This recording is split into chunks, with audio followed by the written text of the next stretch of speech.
திடீர்னு என்ன நினச்சாருன்னு தெரில, சேர் விட்டு கீழே இறங்கி என் வீட்டுக்காரம்மா காலில் முட்டி போட்டு கீழே உட்காந்துட்டேன்.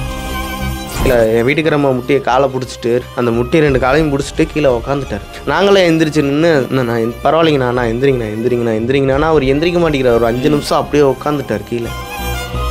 உங்களுக்கு எப்படி நான் ஆறுதல் சொல்கிறதுன்னு தெரியலைங்கம்மா. நான் உங்களை நேரில் தான் பார்த்துருக்கணும். என்னால் வர முடியாத சூழ்நிலை. நான் உங்களை சென்னைக்கு கூட்டிகிட்டு வந்துட்டேன். அதனால் என்னை மன்னிச்சிருங்க. சரி, நம்ம பையன் இந்த மாதிரி போய் தானே இறந்தான். சரி, அவர் ஒரு நேரில் போய் பார்த்துட்டோம்னா நமக்கு ஒரு வீட்டுக்காரம்மாவுக்கு ஒரு ஆறுதல் ஆயிரும், நமக்கு எல்லாத்துக்குமே கொஞ்சம் ஒரு ஆறுதல் ஆயிரும். காசு பணங்கிறது அப்பாற்பட்டதுங்கண்ணா. காசு பணம் கொடுத்தா மட்டும் பையன் வரப்போகிறது கிடையாது. காசு பணம் அப்பாற்பட்டது. இருந்தும் நாங்கள் எதுக்கு போனோன்னா, மீண்டும் என் மனைவிக்கோசரம் தான் நான் போனேன். நாங்கள் உள்ளே போனோடனே அந்த ரெசார்ட்டில் இருந்தோம். ரெசார்ட்டில் இருந்துட்டு யாரும் என்னென்னா ஒரு குறை கூட சொல்ல முடியாது, அந்த மாதிரி பார்த்துக்கிட்டாங்க. நம்ம ஒரு குடும்பத்தில் ஒருத்தவங்க மாதிரி அந்த ரெசார்ட்டில் இருக்கிறவங்களும் சரி, கட்சி நிர்வாகியும் சரி, எல்லா குடும்பத்தில் இங்கேருந்து பாதுகாப்பாக கூட்டிகிட்டு போய் ரெசார்ட்டில் ஒரு 10 மணி இருக்கும் இறங்கணும். ரெசார்ட்டுக்குள்ளே போனோம், ரூம் எடுத்து தங்கணும், திரும்பி வந்தோம், திரும்பி சாப்பிட்டோம், திரும்பி ரூமில் போய் தங்கணும். காலையில் 8 மணிக்கு 8:30க்கெலாம் சாப்பிட போயிட்டோம். அப்போல்லாம் விஜய் சார் வந்துட்டுறாங்க.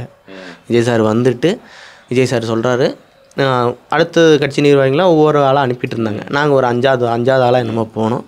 உள்ளே போயிட்டு நானும் எங்கள் வீட்டு ஒரு 10 பேருமே போனோம்.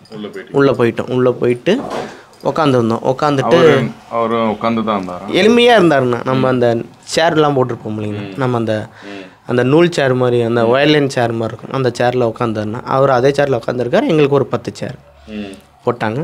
போட்டுட்டு உள்ளே போனோடனே, உங்களுக்கு எப்படி நான் ஆறுதல் சொல்கிறதுன்னு தெரியலைங்கம்மா. நான் நேரில் சொல்ல முடியல, எனக்கு கொஞ்சம் இதாக இருக்குது. உங்களை நான் கூட்டிகிட்டு வந்தேங்கிறத என்னை மன்னிச்சிருங்க.